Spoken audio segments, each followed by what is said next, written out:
Hello, my name is Mary Ann Butler, and I'm the registered dietitian here at the Allergy Specialist of Knoxville. This is mini presentation number 2 in my series entitled Introduction to Food Allergies. As I mentioned previously, this presentation is intended to be general and does not replace an individual nutrition counseling session with me. This presentation will cover the following topics: the definition of a food allergy, the most common reactions to food allergies, including anaphylaxis, and the 8 most common foods that cause an allergic reaction.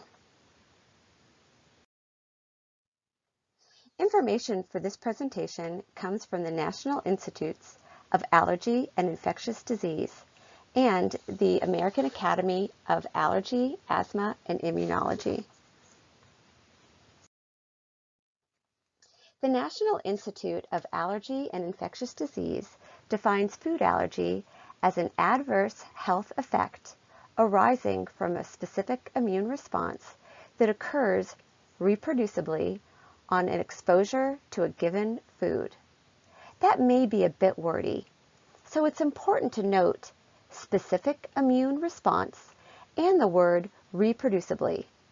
If it doesn't involve the immune system, and it doesn't elicit a reproducible response with the given food, then it doesn't constitute a food allergy. Signs and symptoms of a food allergy can vary by individual and by reaction. There's no way to predict whether a reaction is likely to be mild or severe before it happens, so it's important to be aware of the potential signs. In many, but not all cases, the skin may become red and inflamed with obvious hives. The mouth, lips, tongue, or throat may itch or tingle or swell, and a tightness in the throat is possible. If the respiratory system is involved, a reaction may start with a cough or sneezing and progress to wheezing that could lead to difficulty breathing. This is particularly dangerous for those with asthma. Although rare, the cardiovascular system may be involved and hypotension can occur, resulting in cardiac arrest and death. Anaphylaxis can be scary for people with food allergies, and with good reason. It can be life-threatening. So I'd like to go over some specifics.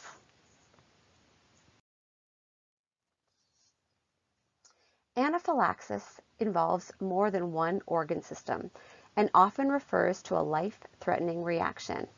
It may be accompanied by a sense of impending doom and panic. Those with asthma and multiple food allergies are at highest risk. If an anaphylactic reaction is suspected, the first line of defense is epinephrine. Epinephrine can stop an anaphylactic reaction in minutes and saves lives. Antihistamines and inhalers will not stop anaphylaxis, although these may be used after epinephrine is administered. Once epinephrine has been administered, immediate medical attention is still required because there is often a second serious reaction that may require another dose of epinephrine. Now let's take a look at the most common foods that cause these reactions. You may have heard this list referred to as the top 6. Some organizations put peanuts and tree nuts in the same group and put fish and shellfish in the same group. These foods are found in the protein, grains, and dairy nutrition categories. Please keep in mind that sauces and condiments used to flavor vegetables will often include one or more of these potential allergens. Fruits are not a part of the Big 8, but may be baked in breads, served with whipped cream, or even dried and mixed with nuts. It's important to remember that food allergens can be a part of any meal or dish, making education for the food allergic individual all the more important.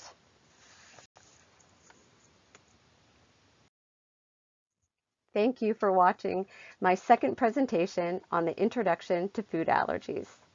During my next presentation, I will review the tests that are used to diagnose a food allergy.